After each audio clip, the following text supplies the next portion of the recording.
Welcome to Dash Sports, specifically our first crossover of the year for both of us. Week one of the season, Ducks Dash and Cardinal Dash combining. You see, we got the green layout going on here because it will be Oregon hosting Stanford tomorrow.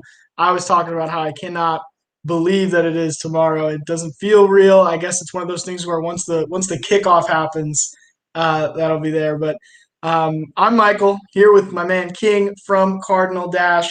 We've both been prepping this game with our regular co-hosts already, and now right before the game starts, we get to break down what our last thoughts are, as well as our picks. I know we gotta figure out what our picks are as well, how this week one game is going to shake out. So we start, King, with the quarterback question, and both Oregon and Stanford are in a position where there are quarterbacks that have been sort of in the system or hyped up, have gotten a little bit of snaps, that are expecting to play, and the ceiling is up there for both of them. The question is, which quarterback is going to really lay down a better performance on Saturday tomorrow? King, I'll let you start. Well, Michael, it's great to be here. And on this question, I got to say, from a Stanford perspective, it has to be Davis Mills. It has to be Davis Mills if Stanford is going to have any chance at even keeping this game close. Because I think that's the one area where you could look at Stanford having an advantage coming into this matchup, is in the passing game. Davis Mills is a very talented quarterback. There's just no doubt about that. He was the number one ranked quarterback in his class, along with Tua and Jake Fromm and a number of other talented guys. The high school guys thought he was the best of all of them. And I think we saw that arm talent last year in his 6 starts where he averaged over 300 yards per game. But he was a little inconsistent. And so I think the question is, this year, can he add that consistency? He's got a really good group of wide receivers, or at least a very talented group of wide receivers that we're trusting to take that next step and become really good.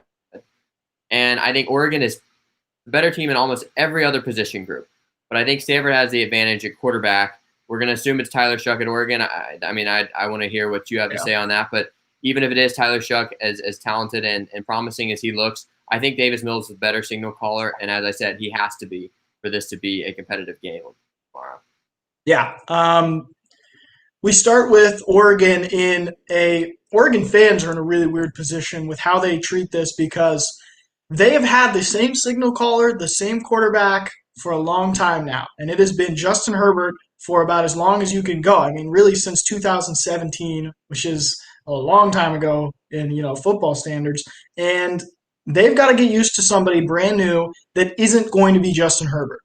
They've gotten so accustomed to Justin Herbert, they're going to have to accept a quarterback that just stylistically, the way that they're going to develop, and, all the way down to the performance, won't be Justin Herbert.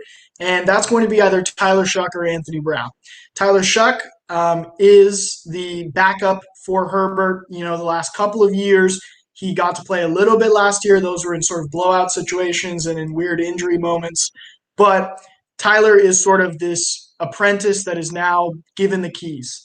But we also have the senior transfer in Anthony Brown. Anthony Brown, his history at Boston College, plagued with injuries, but also a lot of potential. And what has stuck with me is the fact that he is coming to Oregon. He transferred here not to be a backup. He intends to play, and I think Joe Moorhead and Mario Cristobal intend to give him a shot. You don't just sit him on the bench. And as of right now, I'm not even sure who's going to get that first snap for Oregon football. I think it's going to be Tyler Shuck, but I also believe that especially if it is a slow start for the Oregon offense, I think there's going to be both of them are going to throw passes during this game.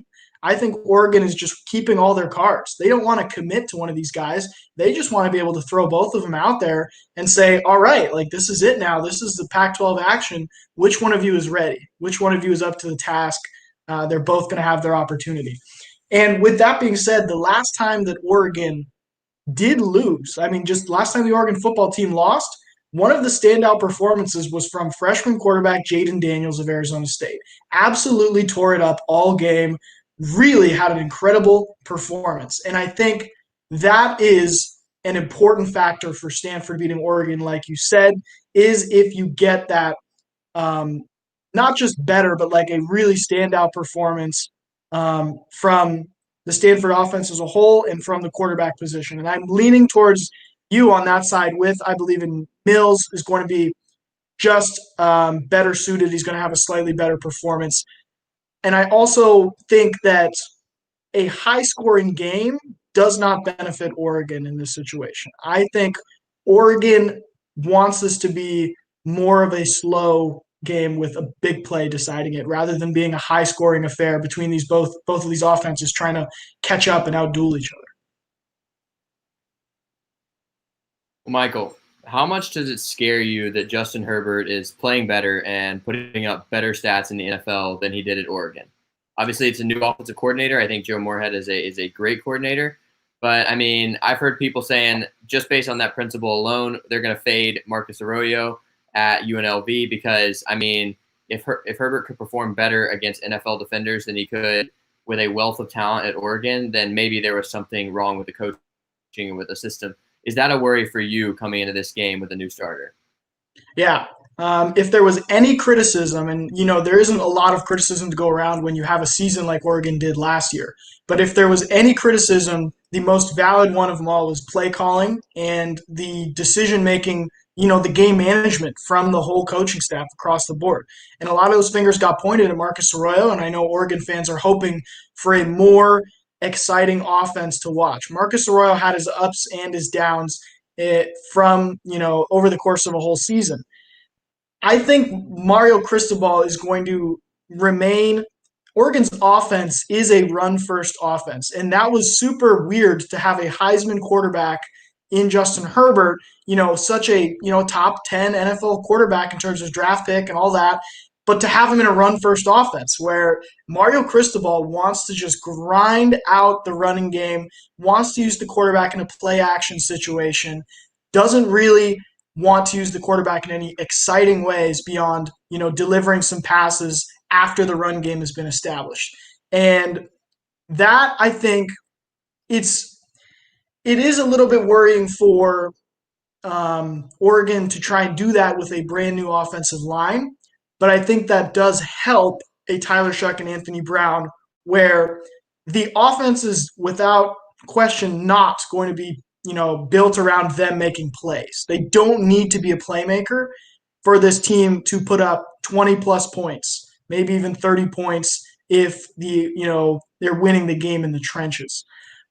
But it's a completely valid criticism, and it's an interesting thing that we're going to have to watch is what is this Joe Moorhead offense different, and how does Mario Cristobal's overall philosophy hang over this team regardless?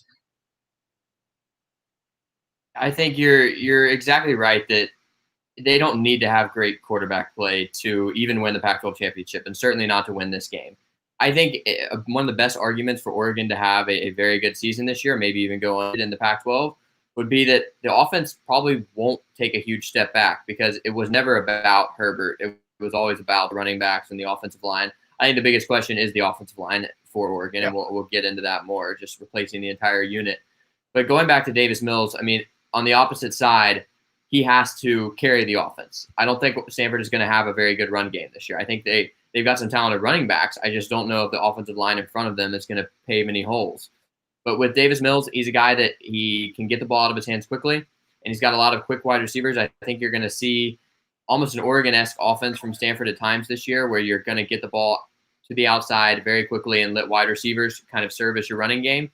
And I think on the other side, it's going to be a question of whether Stanford's tall wide receivers, athletic wide receivers, can beat Oregon's extremely talented secondary. Because Davis Mills can only do so much if his guys are locked up throughout this game. And I'm banking on those wide receivers being able to make a few plays in this game. I think Semi Fehoko is going to pop a little bit on national TV. He was very much under the radar last year, but had one of the highest yard per catch averages in college football. But it is ultimately going to come down to quarterback for Stanford in a way that it simply won't for Oregon. Yeah, those first 2 or 3 drives from Davis Mills are going to tell me a lot because if he really makes some nice passes, makes some of those big plays, and moves the ball down the field with some action in that early half of the game, that completely flips my outlook on the game. If it is a, first quarter, if Stanford doesn't score, then it's just, okay, Oregon's defense has done its job. Can Oregon's offense sort of grind out the points they need?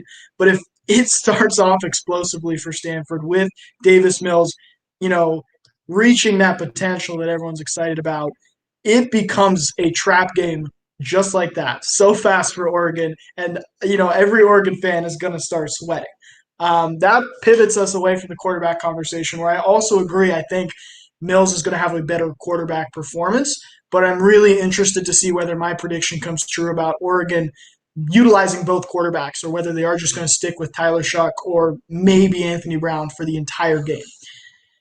Now we dive into the rest of the position groups. We are going to discuss the key matchups of this game. A lot of different matchups playing out. I'm going to let you start. Again, King, I think you wanted to get on that offensive line for Oregon and how they are going to pull it together. Well, Michael, I want to hear from you on how good you expect this offensive line to be with 5 new starters, because it was clearly the key to the team's success last year. You had a fantastic defense. You had an experienced quarterback. But it was that offensive line that I think separated Oregon in the Pac-12. It's an SEC-esque offensive line. Yeah. This year, I just don't know if they're going to have that same production. Yeah, that offensive line. And I think the question will be, C.J. Verdell is obviously a very, very talented running back, but he to me is a guy who is going to grind it out in the trenches. Oregon's offensive line last year was, like you said, SEC-esque in the sense that when the rankings started to come out for the best offensive line in college football, it was Oregon right up next to Georgia and those other SEC schools with great offensive lines. And it was without a doubt Oregon's strongest position group. And you wipe that all off the board. You get 5 brand new faces. And this isn't just starting over and losing all those talented NFL players. I mean, all of these offensive linemen are doing something in the NFL. They're on rosters, right? You are getting 5 offensive linemen with 0 experience and snaps together, right? Even if they are all individually talented, they are going to have a big learning curve to get over just being together and playing with the new quarterback.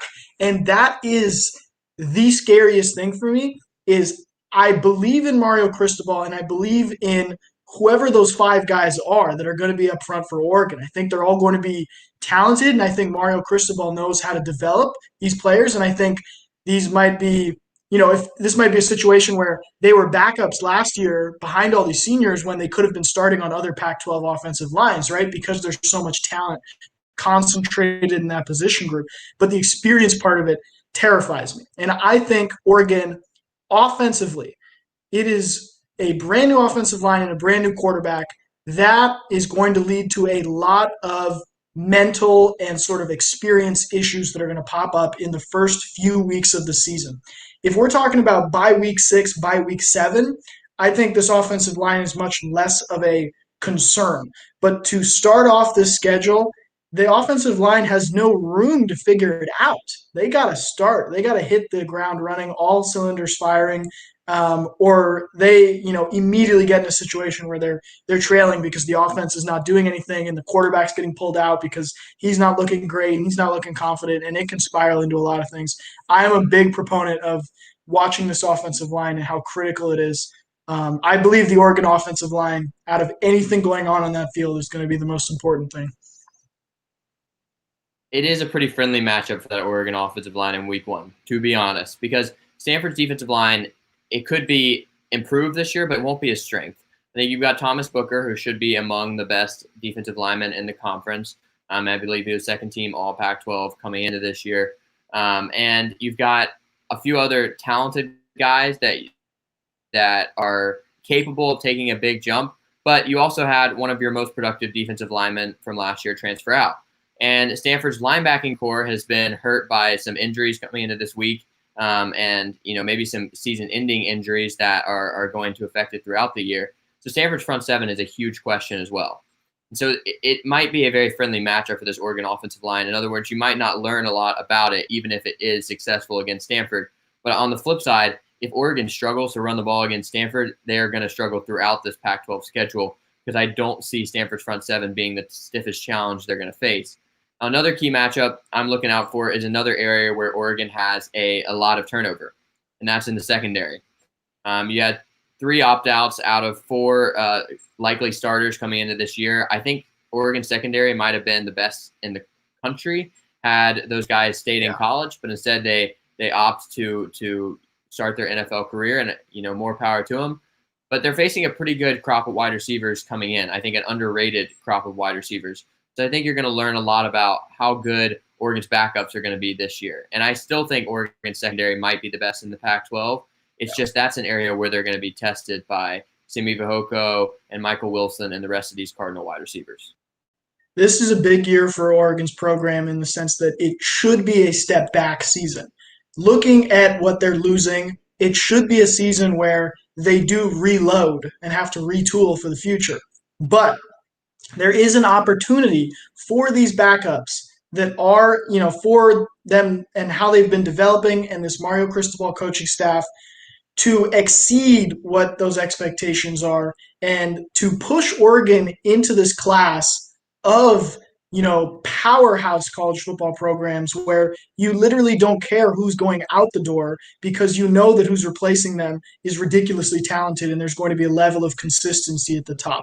Oregon is going to find out this year whether they are in that category or whether this is a step back season where there's a lot of experience and a lot of learning opportunities and a lot of close losses, 1, 2, 3 losses in their schedule somewhere. I do want to circle back to C.J. Verdell. C.J. Verdell is somebody that definitely could lead the Pac-12 in rushing yards. He is a joy to watch play football, but his style is sort of an inch of daylight, and he's incredibly quick through the hole and so fast downfield. When you watch his biggest plays last year, the Oregon offensive line did their job, and C.J. Verdell was 20 yards downfield before you could even blink. He has not, in those highlight runs, especially if you watch him, you won't see a lot of broken tackles. You don't see a lot of jukes and spin moves and shaving guys off. You just see him get downfield very quickly, and it could be really problematic if he's running into that offensive line. And if he's not getting the motion, and if Oregon's offense is not executing what they want to execute, you could see it completely flip on C.J. Verdell, where he is just having a brutal day and kind of getting caught by somebody 1 or 2 or 3 yards downfield every time he gets the ball handed to him. And that circles back to what I was saying with the offensive line being so vital. But the Oregon secondary as well, they gotta do their coverage. When you break down from a defensive backs perspective, it becomes really obvious if you're having a bad game because you're getting torched, right? There are big plays, there are some big moments, and there's passing yards galore. So they are another group where this is a lot of young players that do not have room to make mistakes. They can't be, it was rough, we're trying to figure it out. This is the first game for us, we got to figure it out. You can't afford that. They got to be ready to go from week 1. And I think Stanford has what it takes to punish and capitalize on Oregon if they don't play a clean game. Yeah, and I think that's, those 2 matchups that we've highlighted is probably where this game is going to be decided. I do think there's a matchup that strongly favors Oregon that I want to bring up before we transition to the next part of the show, and that's the Oregon defensive line taking on the Stanford offensive line.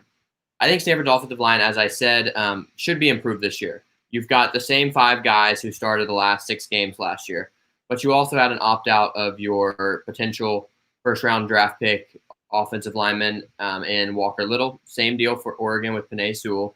But that kind of loss is not something that Stanford, with the level of recruiting it's at, is going to be able to easily sustain.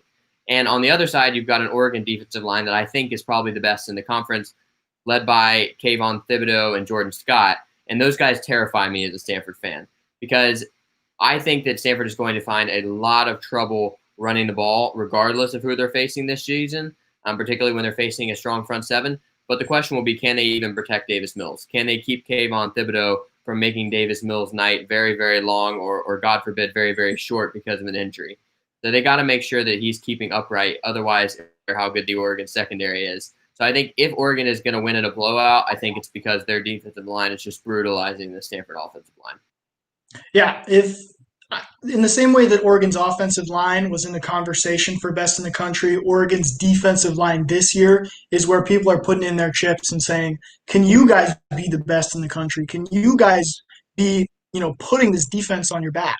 And I am excited to see a potential Kayvon Thibodeau All-American season, but I'm also nervous because that defense to does need to lock things up and does need to make life difficult for Mills, because this will jump into our sort of keys to the game, which is our topic number 3.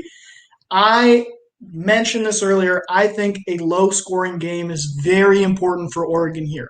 I see the offense starting slow, and I see this being a game where the everything about the offense does not click right away, but it starts to click near the end of the game.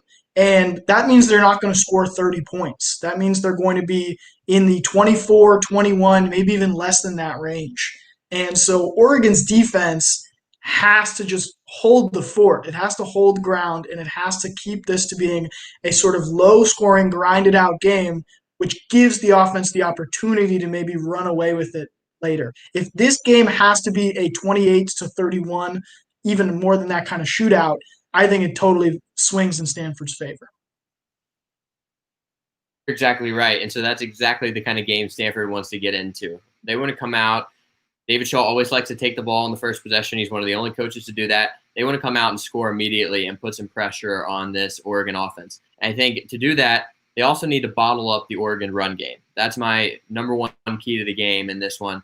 If Oregon runs all over Stanford, they're going to control the clock, and it's going to play right in their favor with an elite defense. And so if you allow Oregon to just run the ball, you don't need this brand new starting quarterback, whether it's Tyler Shough or Anthony Brown. But if, as you said, this Oregon offensive line struggles in its first game playing with an entirely new unit, and C.J. Verdell is not able to put the kind of production that Oregon is expecting, then you're going to see a lot of pressure on Tyler Shough or Anthony Brown, or maybe both, to win the game through the air. And I think that favors Stanford. I'm not saying Stanford has an elite secondary or an elite pass rush, but they should be okay against the pass. I think they've got some talent in the secondary. And most of all, I'm just banking on, if you have a brand new starting quarterback with a brand new offensive line and a brand new offensive coordinator, that's a lot of pressure to put on a new signal caller. But you got to apply that pressure first. And to do that, you can't let Oregon win the game on the ground. And, of course, you got to score some points yourself. But we can talk about that more and have talked about that more. Otherwise, obviously, if you're Stanford, you got to come out and score quickly. Just on the other side, you can't let Oregon grind you out on the ground either. Yeah, that score at halftime is going to mean a lot. And what you saw was last year, or that first half wasn't a blowout necessarily, but Oregon took the lead that they needed to. They were in charge at halftime, and that just set the stage for them to push that lead even more in the second half and do exactly what they do, which is grind out the win. Oregon needs to put themselves in a situation where they are winning 10-7 or 13-10 at halftime, where they, don't score the most points, but they are holding on to that lead. Because if this gets into a situation where Oregon has a bad first half and they come into that second half needing to make a comeback, I do not trust an offense that needs to be throwing the ball a lot. I don't trust the Tyler Shough, Anthony Brown combo to sort of lead an explosive comeback and a charge like that. This is a game that Oregon has to just keep it close, keep it together, and then I firmly believe that the offense will have a better second half than first half. I think the first half is just going to be a lot of growing pains working through those sort of situations. So it's going to be a lot about those first few drives, those first few points. Is Stanford going to get on the board early, or is it going to be really tough sledding for both sides in the first half? The other thing that is going to be very important, and this is important in every college football game, but I'm going to be watching for those turnovers and those big plays. When Oregon's defense especially, won Oregon a lot of close contests last year because of big plays. When I think of even their worst performances where they gave up 30-plus points to the opposing team, they did end up with an interception or a fourth down stop or some big moment where you say Oregon's defense did their job at the end of the day. And that needs to continue, whether it is a strip sack or whether it is an interception return for a big game. Something needs to pop where that Oregon defense really swings in favor, because if they don't have any big plays, you're again putting a lot of pressure on Tyler Shuck, being brand new, not to make any mistakes himself. I mean, I don't expect him to have a clean game. I expect there to be interceptions or fumbles or something along that line from Oregon, so their defense needs to make up that ground. Oregon, I feel like last year won quite a few games in the same manner they won at Stanford. I think that game was like 21-6. There was the Cal game. There were multiple others along the way where y'all were just content to come out there, grab a lead early, and sit on it, kind of Georgia style. And if that happens, then this game could, be within the spread. Stanford could be within a one possession or two, but it could feel like a blowout the whole time. I never had any reason to believe last year that Stanford was going to hang with Oregon, because Oregon was fine. Just, all right, we'll punt because we know you're going to get the ball. You're not going to do anything with it. Yeah. I'm hoping that this year is a little bit different. I don't think Oregon, even in a best case scenario, has quite the same defense as last year, at least not in game one. Yeah. And I think that last year's game, KJ Casello was playing very hurt. He could barely throw a ball. If you looked at the way Justin Herbert was throwing on that field versus KJ Casello, you could see why one of them was a first-round NFL talent while the other is having to try to find his way at Mississippi State. Particularly struggling in that game because of an injury. This year you have hopefully a healthy quarterback and some good wide receivers, but I think more so than almost any game, obviously turnovers are important in every game, big plays are important in every game, but I am literally looking at that first drive. Assuming Stanford gets the ball, because they will probably get it either way, they really, really, really need to go down and get points, even if it is a field goal. And I think even just that one possession of breathing room early is going to add to that pressure for the Oregon offense and is going to take Stanford defense. And I think as soon as Oregon grabs a lead in this game, particularly a lead of more than one possession, I think that they're going to effectively end this game through some clock management, through running the ball and just playing stingy defense. Yeah. So we're going to, as you said, find out a lot in that first half. I could also see a scenario where it is exactly like you said, close to halftime, and Oregon finds its footing in the second half. If Oregon is going to be the team that people predict it to be, then I think the second half is where you're going to see that talent shine through. Yeah, it's going to be the first three drives for Stanford specifically. That means the most to me. If in those first three drives of the game that Stanford gets in that first and second quarter, if you see some 3-and-outs, that's going to be really deflating. I mean, you're literally going to watch sort of that underdog mentality just kind of seep away like, we're not taking advantage of it. If they get the ball in the end zone and if they're moving the ball down the field, you'll immediately see the Oregon side of the field, that panic will start setting in. That sweat will start breaking. It's like, guys, we're not supposed to lose the first game of the season. We got to go undefeated, right? That's going to be huge. How they hit the ground running for both sides, especially Stanford when they have the ball. Now, Oregon is a 10-point favorite. I think that is pretty correct. I expected Oregon to be a bigger favorite. Seeing them as a 10-point favorite sort of matches the skepticism around the first game of the season, around Oregon being maybe taking a step back. So as we get into picks, King, I believe this is going to be a game where it is pretty much tied at halftime. Oregon scores a couple touchdowns in the second half, and I'm going to roll with a 21-17 Oregon victory. And I think 21-17 is about as generic as a score you can pick, but I just think the defense is going to do just the amount it needs to help out the Oregon offense, and they're going to get to a 21-17 win for Oregon, but definitely not expecting Oregon to win this by 10 or more points. I would be surprised if that happens. I'm with you on the spread, but I got to disagree on the straight-up victory. Because I am not trying to be a homer here. I picked Stanford to go 3-3 this season. I'd like to officially amend that to 4-2 because I think they're going to take game one. The more I look into this game, I just feel really good about the Cardinal. They have more experience. Neither team has much experience, but Stanford has more. I think they have the better quarterback. They have continuity amongst their coordinators, and I think it's a pretty good matchup for the Cardinal because they're getting Oregon at the right time. Oregon at the end of the season is going to be scary, but Stanford's front seven should have more success than it otherwise would against an Oregon offensive line that will eventually figure it out. And I think Stanford's wide receivers have the advantage against a mostly brand new Oregon secondary. So I think, as you said, Stanford's first 3 drives are critical. I think they put up points on a couple of those drives, take a 10-0, 14-0 lead. And then I'm sure Oregon's going to come storming back. But give me a 27-24 Stanford victory, and one that will really shake up not only the Pac-12 race, but the college football playoff race. And I think will open some eyes that though Oregon is in the process of building a national championship program, this is not the year. It's probably next year or the year after. And Stanford is not quite ready to be the Pac-12 North doormat yet. They want to take back the North starting in game 1. There it is from King, predicting a statement win for the Stanford Cardinal. That is all that we have for this show. I am so happy to be done previewing, and I know that hopefully on our next show we are going to be breaking down some action from this game. That is going to be going down on Saturday in Autzen Stadium. The Oregon Ducks hosting the Stanford Cardinal. We're both pumped for that, and I'm so glad you joined me, King. Have a wonderful day. Again, follow us at Dash Sports TV on Facebook, Instagram, TikTok, Twitter, also Sports Pack 12, where you're going to find some columns. And I'm ready for the football to start. I can't believe it's one day away. Thanks for joining me, King. Michael, go Cards.